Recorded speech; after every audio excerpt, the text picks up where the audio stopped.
তাৎক্ষণিকভাবে যেটা করতে হবে, রোগীর জামা কাপড় খুলে ফেলতে হবে এবং ঠান্ডা করার ব্যবস্থা করতে হবে।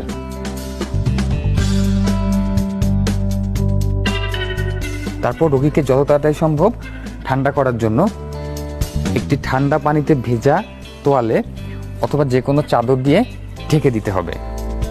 রুমে যদি এসি থাকে তাহলে এসি অন করে দিতে হবে, আর না থাকলে ফ্যান অন করে দিতে হবে। যেভাবেই হোক রোগীর বডির টেম্পারেচার কমাতে হবে। তাতেও যদি কাজ না হয়, বাসায় যদি আইস প্যাক থাকে আমরা রোগীর বগলে কিংবা কুচকিতে দিয়ে দিতে পারি, যার ফলে টেম্পারেচার কমে যাবে। থার্মোমিটার দিয়ে আমরা কিছুক্ষণ পরপর টেম্পারেচার মাপবো, যতক্ষণ পর্যন্ত না 102-101 ডিগ্রি ফারেনহাইটের নিচে নেমে না আসে। যদি সম্ভব হয় রোগীকে পানীয় খাওয়ানো যেতে পারে।